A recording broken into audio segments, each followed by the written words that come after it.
Netcasts you love. From people you trust. This is TWiT. Bandwidth for TWiT specials is provided by Cachefly at CACHEFLY.com.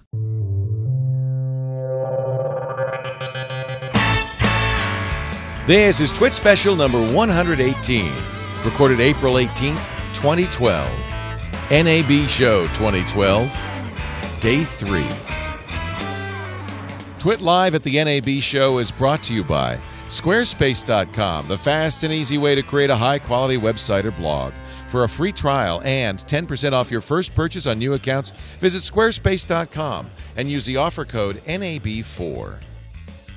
And by Pond5, the world's stock media marketplace. If you're a media maker who needs stock video clips, photos, illustrations, music tracks, or sound effects, check out Pond5 for instant downloads at the best prices anywhere. And for 50 files absolutely free through May 31st, go to pond5.com/twid. Hi, Leo Laporte here, live from the National Association of Broadcasters show in Las Vegas, Nevada. The NAB show, they call it, misnamed because it's really not just broadcasters, it's content creators of every stripe. We're seeing amazingly inexpensive tools for people who want to do video, audio. I'm just having a blast here. I hope you're enjoying our coverage. And in fact, we have so many pieces that we weren't able to get on live. We're doing a an extra special of pieces with Alex Lindsay out in the field covering, and Scott Wilkinson out in the field. Actually, it's all Scott. Is this all Scott? There's some Alex and there's some Scott. It's all mixed up. Let's get to it, though, right away, starting with Scott Wilkinson, our home theater geek. Of course, the very first place he made a beeline to is the Dolby booth. We've got 3 pieces from Dolby, starting with this one. Hi, Scott Wilkinson here. I'm in the Dolby booth at NAB 2012, and I'm talking with Jason Power about Dolby Digital Plus and its increased or expanded implementation. Hey, Jason, tell us a bit about Dolby Digital Plus and what's going on today. Yeah, hi Scott. Yeah, so we're really excited at NAB to be able to show how Dolby Digital Plus is really powering, taking an incredible level of experience and deliver it not just for home theater replay, but everywhere the consumer's enjoying entertainment. So we have a fantastic demonstration here of how we're showing how Dolby Digital Plus enables true, genuine, original experience that's true to the original event, true to the director's original intent, and deliver it not just on a fantastic home theater, but every time you listen to a piece of content on a smartphone, on a tablet, on a PC, we want that amazing level of experience to go everywhere. Now we see here on the stand behind us a tablet, there's a smartphone over there, there's a laptop, and they're all basically playing Dolby Digital Plus, if I'm not mistaken, and you're able to get that experience, as you said, now in a much wider variety of devices and environments. Yeah, that's right. I mean, we want content as it gets distributed via all these different ways.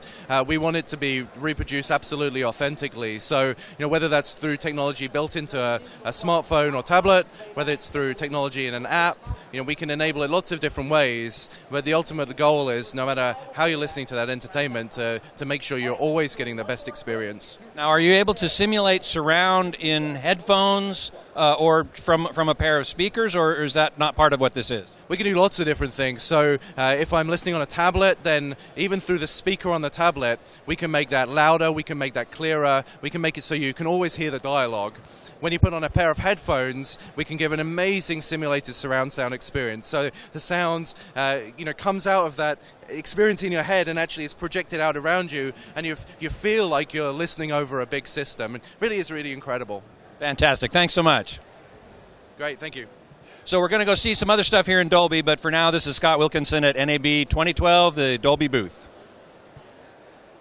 Scott's going to come back to us in just a bit. We're repositioning at the Dolby booth. Before we do, though, I want to remind everybody that our coverage here at NAB is expensive, but fortunately we've got great sponsors who want to sponsor our coverage, I think because they want to reach content creators, perhaps like you. Squarespace.com is one of those great advertisers. We love Squarespace. We've been doing Squarespace ads for couple of years now. Our Inside TWiT blog is a Squarespace blog. I've been moving Leoville to Squarespace 6, having a blast doing it. What is Squarespace? Well, it's the best hosting there is. I mean, absolutely the best hosting there is for your website. Not just a blog, but it could be a photography portfolio. It could be a business site. It's so reliable. No matter how many people visit your site, it will never go down. But here's the best part. It also comes with the best software for maintaining, creating, designing a website. It's the Squarespace software. So you get both in one. And because the Squarespace software is running on Squarespace server, they maintain it. They keep it up to date. You get all the upgrades absolutely free. You'll get all the security patches. It's really worry-free websites. I want you to visit squarespace.com and take a look around. They've got good product tours. It'll give you a great idea of what Squarespace is capable of. And the best part is that you can try this yourself for 2 weeks with no cost, no obligation. You don't even need a credit card. You just need a name for your site and a password. And you're going with a Squarespace site. You get to use all the Squarespace features. They've got brand new styles, brand new templates, 300 fonts from Google Fonts. So it makes it very easy to make a unique, beautiful website. And if you don't believe me, go to the Squarespace examples page and take a look at some of the examples websites. None of them look like a cookie cutter site. They all have their unique, one-of-a-kind style. They all look great. They all get the job done. And best of all, they're easy for you to maintain and run because Squarespace has a great interface for design and for posting. They even have iPhone, Android, and iPad apps. So you can post your content. Look, Dr. Weil's daily health page is a Squarespace page. You know he gets a lot of traffic on this Squarespace page, and yet he never has to worry about bandwidth. I say, there we go. I think our bandwidth we have to worry about. He never has to worry about bandwidth. His Squarespace site is always there for everybody. Squarespace.com. Try it right now. Absolutely free. And if you decide you want to buy it, you're going to be blown away. They've restructured their pricing, and it could not be more affordable. It is now the most affordable web hosting, the best web hosting, the best site design, starting at $8 a month. In fact, I'm going to give you an offer code, NAB4, that makes it 10% less. 10% less per month. If you want unlimited pages, unlimited bandwidth, unlimited storage, it's only $16 a month. I mean, come on. This is a great deal. Squarespace will import and export all of your data. So if you're coming from movable type, Blogger, WordPress, it's very easy to get your data in there. And you're never trapped. You can always export your data. And that includes not only all your posts, all the comments, all the images, all the SEO is preserved, all the links are preserved. They have a really great import and export feature too. I could go on and on, but why should I? You just try it. Go to squarespace.com, click the green Try It Free button, and use it today. No credit card necessary. Just remember to use NAB4 if you decide to buy. Squarespace, the secret behind exceptional, amazing, wonderful websites. Speaking of exceptional, amazing, and wonderful, Scott Wilkinson, our Home Theater Geeks host, is at the Dolby booth with more right now. Hi, Scott Wilkinson here. I'm in the Dolby booth at NAB 2012. I'm talking with Roland Vlaicu about Dolby's new 3D technology, glassesless 3D, if I'm not mistaken. That's correct, Scott. So what we're showing here is Dolby 3D as a launch to enable glasses-free 3D experiences on the go, in the home, on devices like smartphones, televisions, tablets, PCs, etc. So that's really what we're showing here. We're very excited. So is it a lenticular technology? Let's take a look at it behind us here. How are you achieving 3D without glasses? Yeah, so 3D without glasses can be achieved many different ways. Our technology is display agnostic. This is a lenticular display. We have parallax barrier displays on the smartphones over there in the other area. But as I said, we're display agnostic. This technology can go into any device that has a 3D display, even into a device that also is using glasses. Ah, okay. So give us a little bit of background on how it works. Right, so we have teamed up with Philips to bring an experience and a technology into the marketplace that combines efficient content delivery over online streaming broadcast pipes and then feeds it into a display device that then renders these multiple views, so you get a nice seamless 3D experience. Anywhere you sit in the room, it doesn't matter. It's always great 3D. So is it scalable? Can you use low bandwidth as well as high bandwidth? Correct, yes. So this is what we basically have is an extension to H.264 that enables the high quality delivery of 3D content, but is also backwards compatible. So when will we expect to see this in consumer products? Right, so here we're doing a technology launch, and typically the design cycle for these types of products is around 12 to 18 months. So we're starting to talk to device manufacturers now, and then hopefully we'll see this technology in products very soon. Fantastic. Thanks so much. This is Scott Wilkinson in the Dolby booth at NAB 2012. Thanks. That's Scott Wilkinson at Dolby. We've got one more piece from Scott at Dolby. Also still to come on this TWiT special, Alex at Electrosonics to talk about wireless microphones. We've got Scott doing some audio stuff with Harmonic, Fraunhofer, the original MP3 guys, Streambox, Timecode Buddy, Motorola, and Avid, all coming up as we continue our live coverage at the NAB show. We really want to thank the folks at NewTek for making this all possible. We use a NewTek TriCaster 850 Extreme. It is a production beast. Lets us do everything we do here. That lower third, sure, but also multiple camera switching, virtual sets. If you get a chance, this is real, but if you get a chance, you got to see all the demos they have on the NewTek site. Just down the hall, the NewTek booth is amazing. Kiki Stockhammer and her team are doing some incredible demos of the NewTek stuff. These guys, we couldn't do what we do at TWiT without NewTek. We're so grateful to them for making affordable technology that gives us big-time production capabilities, and I just want to thank them for making this possible. Now, I stalled enough. Now we go to our third segment at the Dolby booth. Scott Wilkinson, what do you got? Hi, Scott Wilkinson in the Dolby booth at NAB 2012. I'm talking with Bill Admons about the new Dolby Professional Reference Monitor. Bill, what can you tell us about it? The Dolby Professional Reference Monitor is being used by content creators, movie directors, cinematographers, and colorists in the production of some of the top movies that you're seeing in the cinemas today. So, for example, a movie we just recently finished that a lot of people have seen was The Girl with the Dragon Tattoo. Oh, yeah. Yeah, that was a great movie. Second movie that director David Fincher has actually done using this particular monitor. Now, what makes this monitor special? I know that it's an LCD display, but it really achieves deeper blacks than most LCDs can manage. Absolutely. It's a proprietary technology that's been developed by Dolby called dual modulation. And really how the technology works is that we have a backlight of over 4,500 individual LEDs, RGB LEDs, that we control the level of. So they're individually dimmed to create a full color image in the backlight. Now this is like local dimming, but unlike normal local dimming, you can control each LED independently. Absolutely, and we're actually licensing this technology today to a number of consumer manufacturers because of the high level of quality that it can bring to the home audience as well as the professional audience. So the goal of that is so that the home audience can have the same experience that the content creator saw in their original grading session of the movie. Which is actually the intent, really, of all consumer products. We want to reproduce what the director and the content producers intended as much as possible in the home.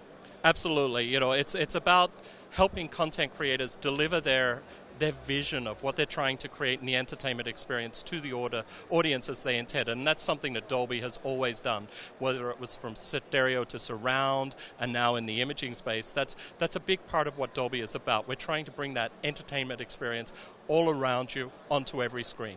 Now, one other thing about this display that's really cool is that it supports high frame rates. What we're looking at here is a clip that was shot on Arri Flex cameras. Arri Alexa camera.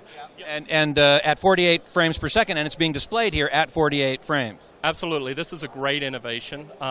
You know, you started to see it with films like Avatar, with 3D and things like that.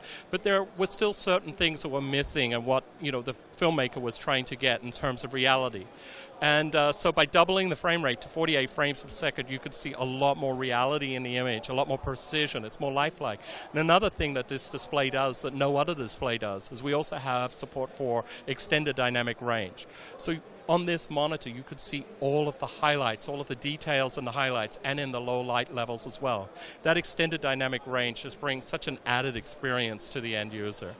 I believe it's called HDR, High Dynamic Range. Exactly, High Dynamic Range, and it's something that content creators are really excited about right now. And particularly with these new cameras coming out with 12 stops of dynamic range themselves, you can reproduce them much more accurately on a display such as this. Absolutely. The Arri Alexa, which was used to shoot this, actually produces more than 12 stops. It's more than 14 stops, which is it's actually around the range of film.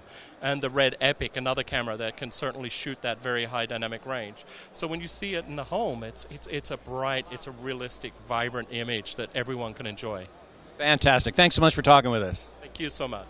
This is Scott Wilkinson in the Dolby booth at NAB 2012.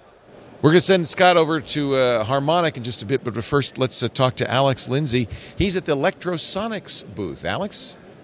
Hi, this is Alex Lindsay, and we're here at Electrosonic, and I'm here with Carl Winkler. Hi, Carl. How are you doing today? I'm doing well. And now tell us a little bit about what Electrosonics does. Sure. Electrosonics is mostly known for wireless microphone technology and audio processing equipment that's used by professionals. So in the wireless realm, you're talking about sports, broadcasting, E&G, movie making, television production, things like that. And really, for the most part, this is really the high end, in my opinion, the high end of wireless transmitters. What makes it so much better than a lot of the other wireless options? Well, a couple things. First of all, we aim only at the professionals, so we design a lot of technology into the product. One of the big technological things that's there is the digital hybrid wireless, which we developed in the early 2000s, got a patent on it, and it's a way of transmitting without using an audio compander. And audio compander is kind of a necessary evil, like in the old days of Dolby tape noise reduction, that kind of thing. And so by not having a compander, you get a very much a wired microphone sound quality, even though it's wired. So that's one of the big things. We still manufacture 100% in the United States, which is another big thing. So the products are made very, very well, a lot of quality control, and they're designed and built to be very durable as well. So they can withstand a lot of tough environments, being dropped, being kicked, being run over, being used on athletes, you name it. So that's basically what we're famous for. So we've got a couple options here, a couple different products. So this is a standalone mic. Yeah, this is what you might think of when you think of a typical wireless microphone. Okay, this is a handheld transmitter with a microphone element and the transmitter built into one unit. So it's very sleek and elegant. And this is a pretty new product. We just started shipping these recently, and so far the reaction's been very, very good. So we're excited about that. And one of the unique features is that it takes standard thread-on capsules from a variety of manufacturers. So it really allows the user to tailor this to whatever sound they're looking for. If you get a rock and roll singer that likes a dynamic element and that gives them the sound, no problem. Just thread it on there, and the sound of that mic will be transmitted without artifacts to the other end. And now these get pretty small. This is your miniature. Yeah, this is the Super Miniature Series, the SM Series. We introduced it about 5 years ago. This is the latest model, the SMV. It's variable RF power, and it's really the smallest thing you can get. Uses one AA battery. Actors love this thing because it can be hidden so easily. For theater, TV, and movies. In fact, actors are aware of this and will ask for it. If the sound guy comes to them with a much larger unit and wants to put it on them, they'll say, well, what about that one that's about the size of a cigarette lighter? So that's the SMV, very popular. And I know that this mixed with something like a Countryman is like the perfect example of how to just hide something inside of an actor's coat that no one's going to ever think about. Exactly right. Yeah, there's a whole technique about hiding the lav mic in the clothing and then running it into something like this, and they can strap it on their leg or put it in a large wig or and smaller the back, and it disappears. Now this one's a little bit more durable. Well, this is designed to be completely watertight. So this is used for harsh environments like documentaries and reality television, where you might actually get it wet, dunked in the water. It's used in theme parks, things like that. So this is the WM, and this is our latest product. We just introduced it last week, so you're seeing it for the first time at the show. Now, a lot of times you need to have a lot of transmitters. So this isn't, this is one of those things where it's not just a single point to point, but there are a lot of actors or a lot of subjects or a lot of different things that you're recording, and it can get kind of cumbersome to have a whole bunch of these little receivers that are all kind of gaggle. And you see it. You see these E&G guys with a whole bunch of wireless ones all kind of connected to them. And this pack here, this Octopack, kind of makes that a little bit more sane. Yeah, the Octopack, the idea here is you would take a single channel, this is a dual channel receiver actually, but a single unit, and you can dock this into this mainframe here, and it will hold up to 4, so you can get 8 channels of wireless, or 8 talent mics, if you will, in one tiny package. And the idea here, of course, is that you can battery power it from the L-style rechargeables, or it can take a DC input if you're on a cart or using it in an E&G bag situation where you've got power inside a bag. So it's designed to be very versatile. Yeah, it's funny. I did notice right before we started is that one of my favorite pieces of audio equipment is the sound device, the 788T, and I did notice that this is remarkably similar in form factor. Indeed, yeah. You know, sound devices, we have a lot of respect for those guys, and we know them pretty well. We own a 788T, so we decided that it would be a good match to have 8 channels of wireless to go to an 8-channel or 8-track recorder, and we even put the connectors on the correct side so that you just come right out and go in the other end. So it's really designed to be a companion piece. Very good. And then you have one more piece here, and this is really the next generation? Yeah, in a lot of ways, this is our most recent technology. It's called the D4. This is a digital transmission reception scheme, and it uses the 900 megahertz frequency band. The idea is that it's wideband transmission, so it transmits 24-bit, 48 kilohertz digital audio, 4 channels, 4 discrete channels of audio. So it's like a digital snake or a camera hop. Depends on how you want to use it, and there's a lot of different ways to use it. But the sound quality of this is phenomenal. It's literally studio quality going over the air, and it has phenomenal range as well. What kind of range? 1,200 feet. Yeah, so we've walk tested it even in the convention hall, and it just goes and goes and goes and goes. So it's a very interesting product. Fantastic. Thanks, Carl. Thanks for coming by. All right. I'm Alex Lindsay. This is Electrosonics at NAB 2012. That's Alex Lindsay, and let's see, Scott Wilkinson is still out in the field. In fact, he's over at Harmonic with a look at what they're up to at NAB 2012. Scott? Hi, Scott Wilkinson here at NAB 2012. I'm in the Harmonic booth talking with Keith Lissack. And Keith, what does Harmonic do here at the show? Well, Harmonic is one of the largest vendors in our industry. And here we're showing pretty much end-to-end solutions for delivery of HD content all the way down to multi-screen. And delivery by what medium? Well, satellite, microwave. We create the contribution and distribution mechanisms. We do the compression. And again, we work with adaptive streaming technologies to get that content at a high quality into the hands of consumers. So, and what about online streaming? You're providing that delivery mechanism as well? Yes, we work with service providers. There are customers, content providers, and we make a complete system to move content through their facility, deliver it, again, at a very high quality, HD, if that's what the customer would like. And so the consumer, whether they're watching on their iPad, their connected TV, their iPhone, is really going to see high-quality video.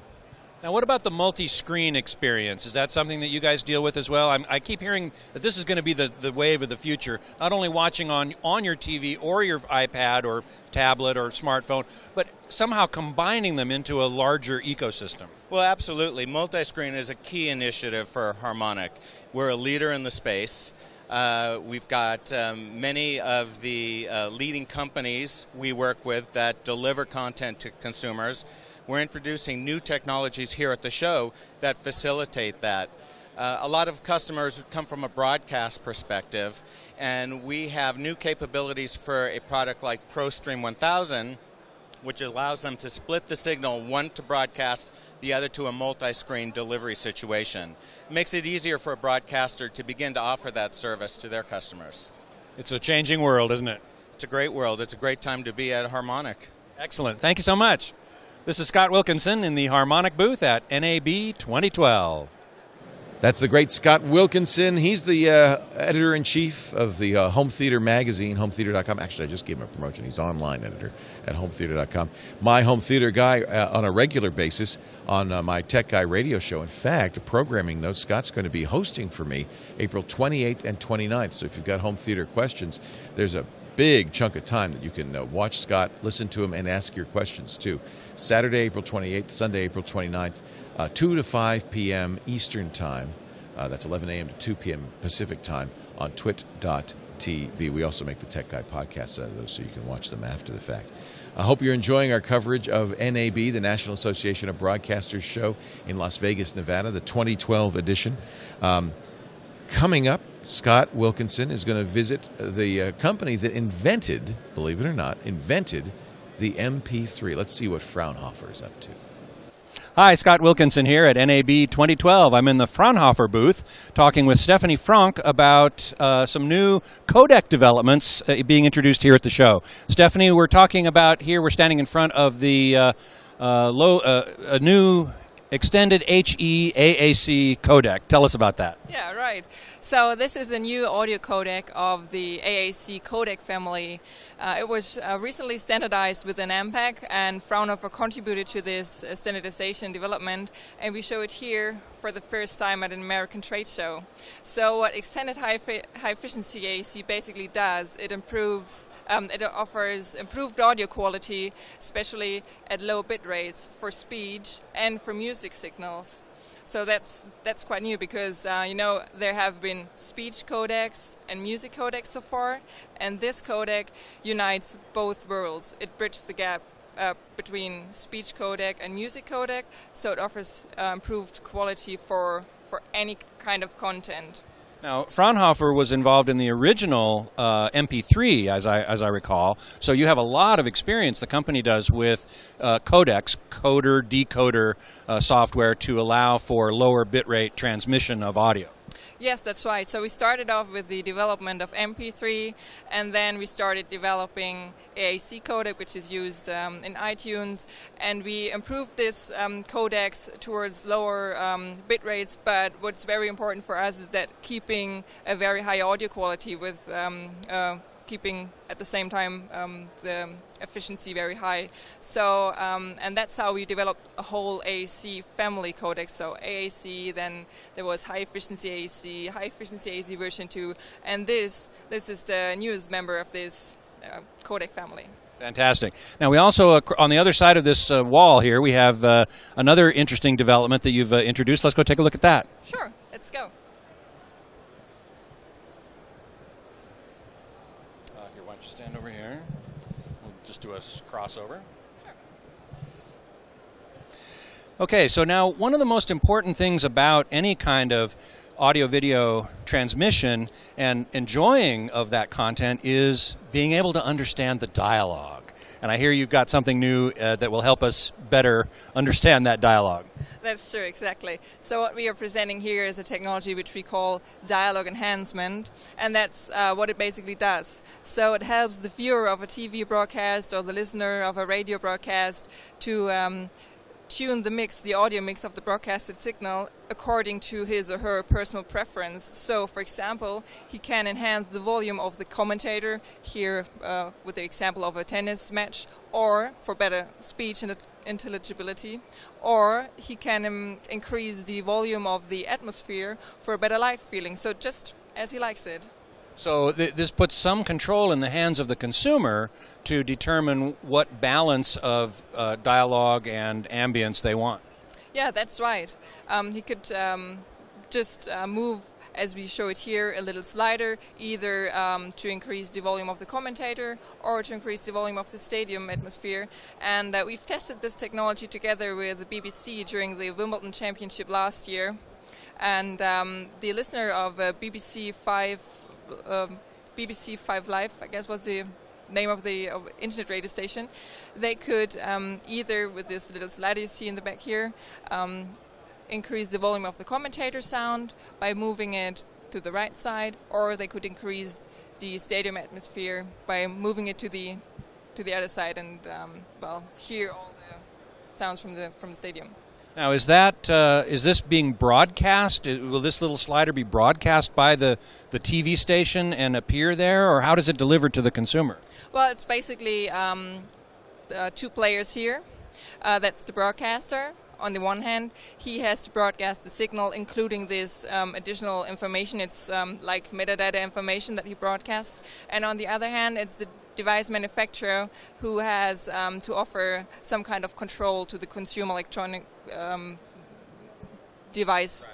For example, volume control, where you have an additional button to put. So basically, those two players have to be there to allow for this new technology. And when do we expect to see this be available in consumer products and from broadcasters? So we're actually in the stage of testing this with broadcasters to find out what their needs are, to find out how we can tune this technology to better suit their needs. And the next step would be to talk to the device manufacturers. So we expect there have to be a little more than 2 to 4 years before we see it actually in the living rooms. So this is a technology demonstration, but certainly a very interesting one that I look forward to following. Okay, thank you. Thank you very much. This is Scott Wilkinson in the Fraunhofer booth at NAB 2012. Thank you, Scott. Our live coverage from NAB, the National Association of Broadcasters show, continues. Leo Laporte here at the Sky booth. We're kind of packing in. Look at that! Look at that beautiful Sky booth. We're packing in a bunch of field pieces. We have so many people out in the field recording. I do invite you Wednesday evening to tune in because we're going to be doing the ham party. It's a great event they do every year, been doing for many, many years at NAB. All the hams will be there, including our very own Bob Heil, Kirk Harnack of This Week in Radio Technology. Scott will be there also. Covering the ham party, and our coverage at NAB continues right through Thursday morning. I hope you're enjoying everything we're doing here today. Meanwhile, let's continue in the field. Scott Wilkinson at Streambox. Scott? Hi, Scott Wilkinson here at NAB 2012, standing in the Streambox booth, where I'm talking with Ben Larson about their new mobile broadcast studio. Tell us about it, Ben. Well, Scott, it's Avenir 2. It's the next generation of our Avenir mobile broadcasting unit. It bonds up to 8 to even 24 cellular modems. Typical use is 2 per provider. What we see people doing with this is contributing really low latency, high quality video from the field using their HD SDI or HDMI camera as the input. And what kind of bandwidth can we expect from it? It varies on location, but typical scenarios you'll see up to 6 to even 12 megs using 3G and 4G combined together. Obviously, it also uses LAN and Wi-Fi for or any IP network transport. And we have 2 versions of it. Here's the larger one with the backpack. Has this nice antenna, which I think gives you a better range, a better reliability. Absolutely. The range extending module gives our users the ability to get good signal even in high congestion areas or if they're really far from an available tower. And then we also have a small one, which is right over here on the cameraman that we're looking at right now. And tell us how that differs from the big guy. Well, the Mini is a brand new prototype that we're showing this year. It's been working great. It's smaller. It has integrated modems so that users will only have to drop in some SIMs instead of using the traditional kind of 3G card. It's just all integrated, has an antenna array, taking advantage of that, and it's been working great. We've been doing up to HD resolution from that really small form factor, also HD SDI or HDMI there. Fantastic. Thanks so much. Hi, this is Scott Wilkinson from the Streambox booth at NAB 2012. That's Scott Wilkinson. Our coverage today at the NAB show brought to you by one of the big players here at NAB, Pond 5.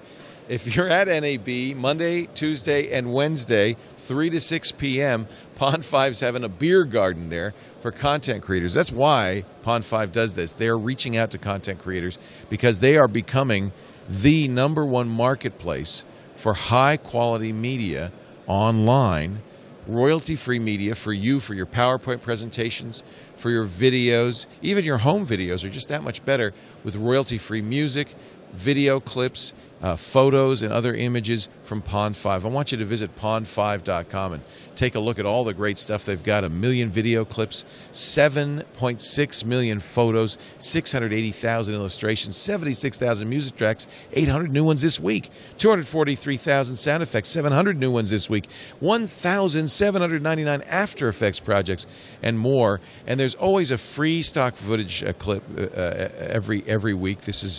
This week's clip is a dawn time lapse. So much fun to add that to your next video that you put up on YouTube or you show to family and friends. The nice thing about the way it works, first of all, it's affordable. Licenses start as low as $5 for stock video and music, $2 for sound effects. And what's nice, you pay once, it's royalty free. You own it, you can use it. You don't have to worry about copyright violation. YouTube's not going to pull you down. This is all content that the providers, the content creators, are selling direct to you on Pond 5. And if you're a content creator, I want you to check it out. You set the price, you get industry-leading royalties. Pond 5 is a great place for you to make some money on the side with all of that great content.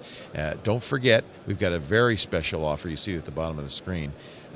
Right now, and just now through May 31st, just for you because you're watching, 50 free images and clips for you from Pond 5 if you go to www.pond5.com/TWiT. This is for the TWiT family. 50 free clips. Pick the clips you want. Check out as you would normally. It's kind of to get you used to the idea of how you buy stuff on Pond 5, and there'll be no charge to you. But look at the variety of stuff.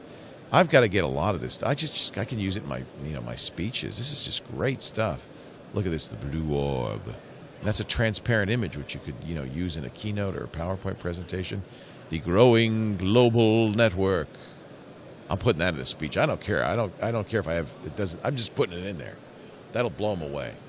The growing global pond5.com, and for those 50 free clips, go to www.pond5.com/twit. All right, let's see.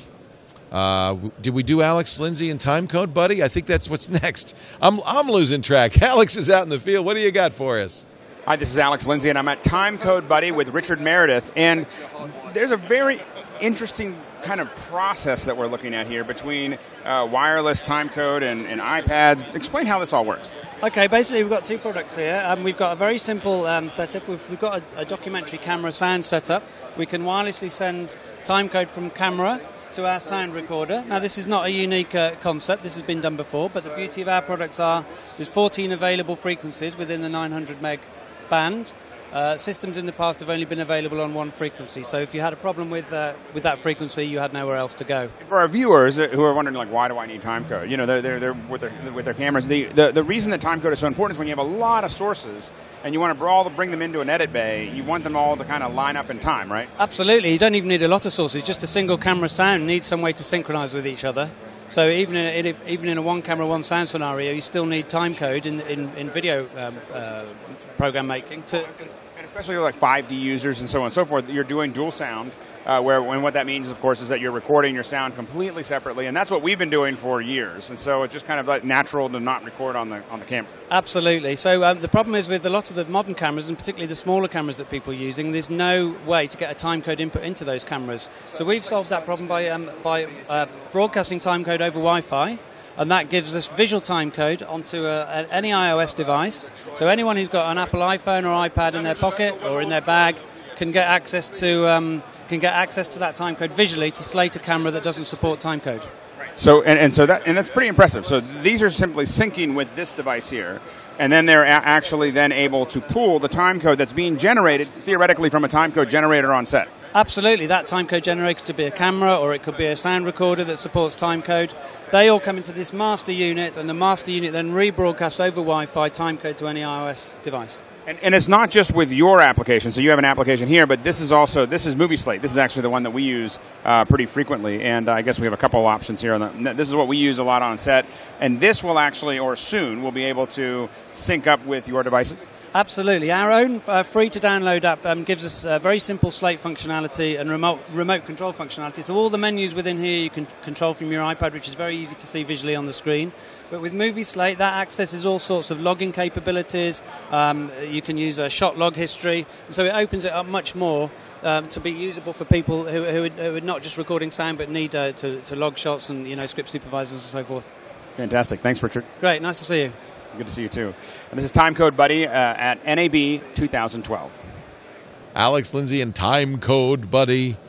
Let's see. We've got a couple more pieces. Scott Wilkinson, he's back with a visit to Motorola. Hi, Scott Wilkinson here at NAB 2012. I'm in the Motorola booth talking with Floyd Wagner about what's new here at Motorola. Now, you guys are involved in improving the user experience. How are you doing that? Well, there's on the show floor you see a lot of the discussion around multi-screen service delivery, and that's certainly an area.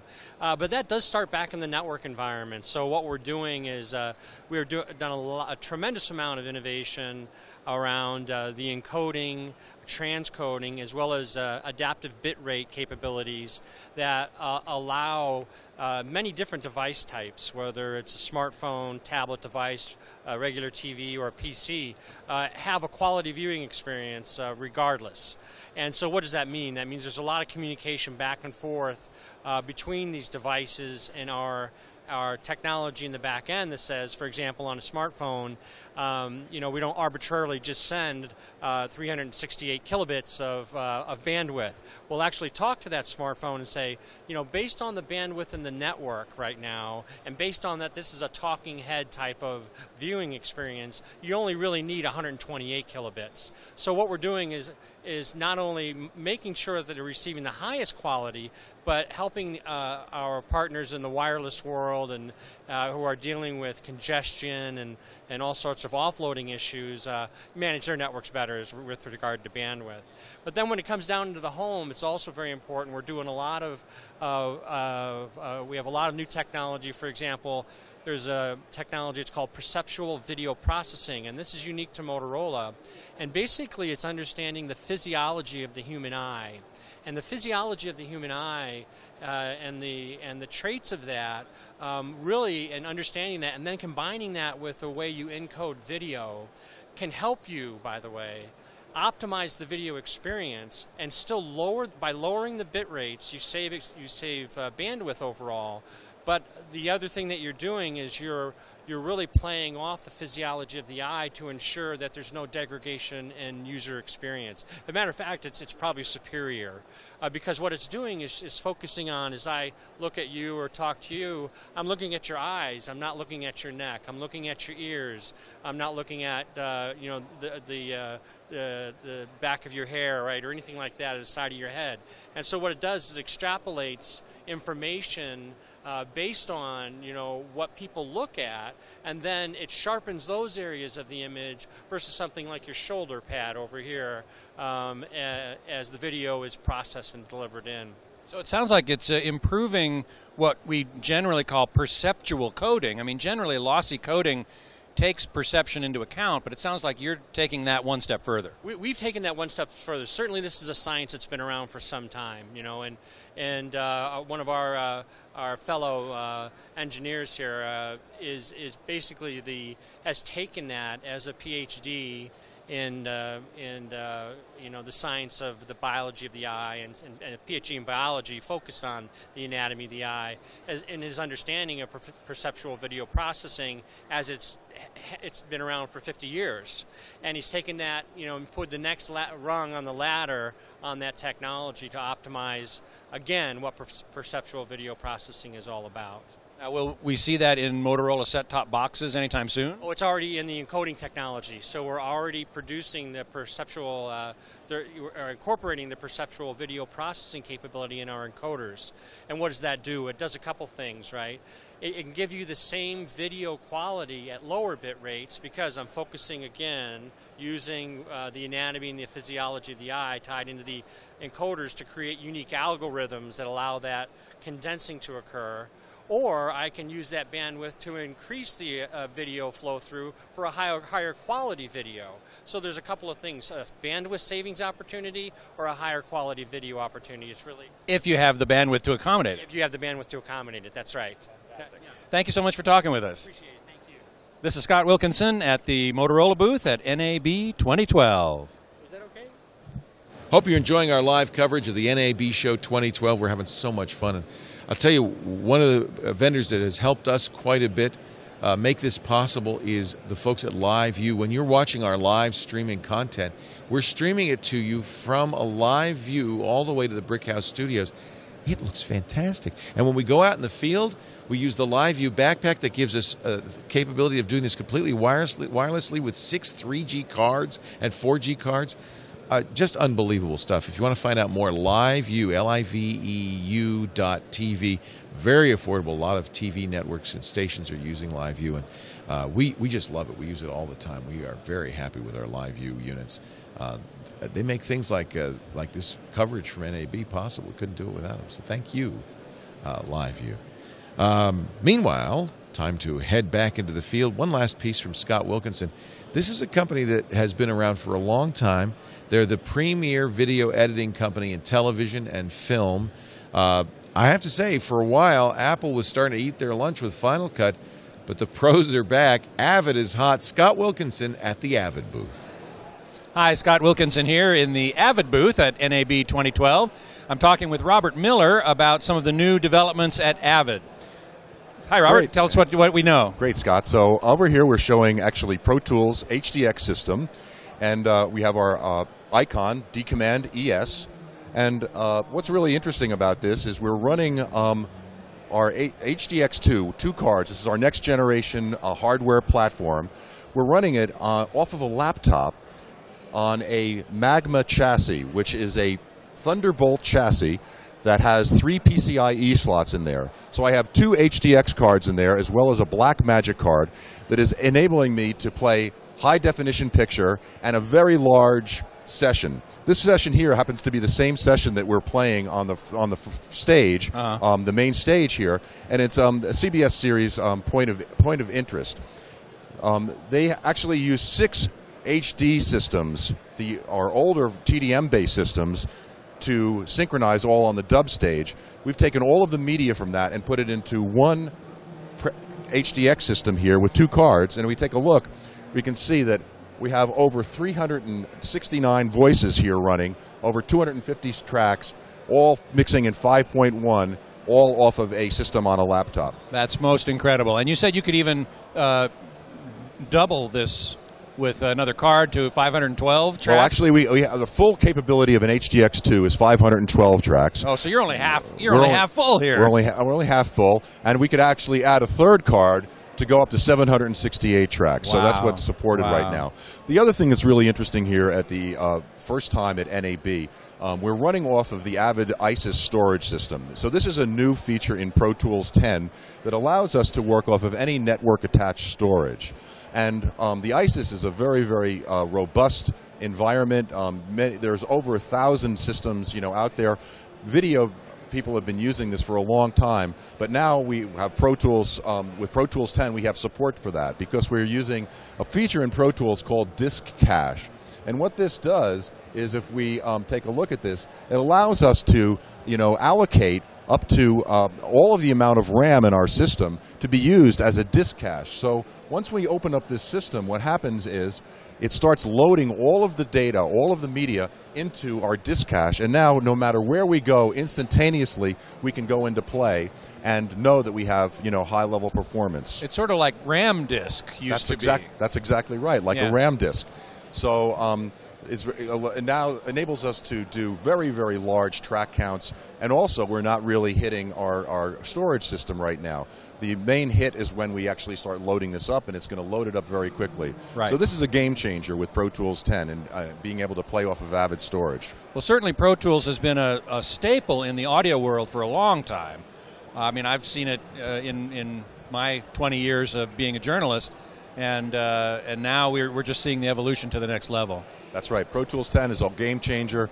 A lot of other nice features that are in there in terms of having real-time crossfades. We don't have to go look at all of these little files all over the place or get them lost, as well as being able to have another feature here, which is called clip gain. So if I come in here and just take a look, here we can turn on, if I'm going to do this with my microphone, let me see both of these together. Takes a funny little key command. I just turned on a key command that shows me a line which represents our clip gain. Now, what clip gain is the ability to add gain to a clip before it comes into the mixer. So I can add 36 dB of gain or come down to minus infinity.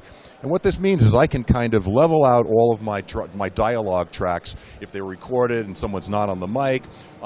Also, it's sort of a normalization. It's a normalization that's happening before it comes into the Pro Tools mixer. And many, many users, not only for post-production, but also music production, are really loving this new feature of Pro Tools 10. Fantastic. Thanks so much. Okay. This is Scott Wilkinson in the Avid booth at NAB 2012. Thank you, Scott. Thank you, Alex Lindsay. Scott Wilkinson, of course, the editor, online editor for Home Theater Magazine. And he is our host for Home Theater Geeks, our podcast we do every Monday. Actually, we have a special Home Theater Geeks from NAB. If you haven't seen it, it's on the special feed. Or actually, no, I guess it's on the Home Theater Geeks feed, twit.tv/HTG. Scott and I went to Sony, Panasonic, JVC, and Canon. We saw those new Canon cameras. So that's also available on our specials feed. In fact, download all the NAB specials. There's a lot of great content. Ton of great, way too much great content. We really overdid it this time. I hope you're enjoying it. I thank you for watching. And come back soon. We'll see you here. Leo Laporte live from NAB, the National Association of Broadcasters show 2012 in Las Vegas, Nevada. Thanks for being here.